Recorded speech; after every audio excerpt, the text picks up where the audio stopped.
ठाकुर जी सब ब्रजवासियों से बोले भैया गिरिराज जी की पूजन करवे चलो। सब ब्रजवासी ठाकुर जी की बात मान करके गोवर्धन पूजने के लिए आए। बंधुओं, ये गिरिराज पूजन की कथा के पीछे एक दो बातें हैं, बहुत ध्यान से सुनिएगा। सबसे विशेष बात कि हमारे द्वारा जब धन का असद व्यय होता है तो ठाकुर जी को अच्छा नहीं लगता। जब हम अपने धन को गलत जगह पर इस्तेमाल करते हैं, गलत जगह उसका व्यय करते हैं, तो ठाकुर जी को बड़ी पीड़ा होती है। क्यों? धन साक्षात लक्ष्मी है, और लक्ष्मी का जब असद व्यय हमारे द्वारा होता है तो ठाकुर जी को पीड़ा होती है। तो ठीक वैसे ही कहीं भी पूजने चले जाएं, कहीं भी चद्दर वद्दर चढ़ाने चले जाते हैं, कहीं भी अगरबत्ती घुमाने चले जाते हैं, किसी को भी पूजने लग जाते हैं, क्यों? हमारे काम बन जाएं, केवल इसलिए।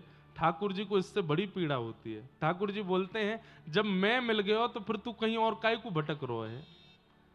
जब मैं प्राप्त हो गया तो फिर कहीं और भटकने की आवश्यकता क्यों है? इसलिए भैया एक के रहिए जीवन भर। ठाकुर जी जीवन में प्राप्त हो गए तो बस उन्हीं के रहिए, अन्य स्थानों पर जाकर के असद धन का व्यय मत करो। ब्रजवासियों के प्रति ठाकुर जी की भावना ऐसी बनी कि जब मैं मिल ही गया तो फिर इंद्र की पूजा क्यों? अपने इस अमूल्य धन का असद व्यय मत करो। तो अब ठाकुर जी बोले मैं कहूंगा मेरी पूजा करो तो ये करेंगे नहीं, तो फिर अपने ही सब्स्टिट्यूट के रूप में ठाकुर जी ने गिरिराज जी की पूजा कराई। लेके गए सब ब्रजवासी, इनको जाओ जाकर के गिरिराज पूजन करो। और चार भुजा वाले श्री गोवर्धननाथ प्रकट है करके सब ब्रजवासियों की सेवा को स्वीकार करने लगे। इंद्र को पता चली तो इंद्र ने मेघमालाओं को आज्ञा करके कहा कि इतनी वर्षा करो पूरा ब्रजमंडल बह जाए। आकाश में काले बादलों ने गर्जना करनी शुरू की। ब्रजवासियों का विश्वास डगमगाने लगा। उस विश्वास को स्थिर करने के लिए गिरिराज जी को प्रणाम करके 7 बरस के ठाकुर जी ने 7 कोस लंबे चौड़े गिरिराज पर्वत को धारण करके अपनी बाम हस्त की कन्नी उंगली के नख पे धारण कर लिया।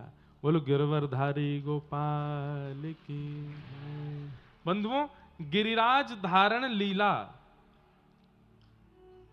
इसके अनेक पहलू बताए जाते हैं, पर इसका एक विशेष पहलू यह भी है कि उन ब्रजवासियों के चित्त में अविश्वास हो गया था कि भाई हम गिरिराज पूजन करवे आए, इंद्र नाराज है क्यों? और इंद्र से हमारी रक्षा ये गिरिराज बाबा नहीं कर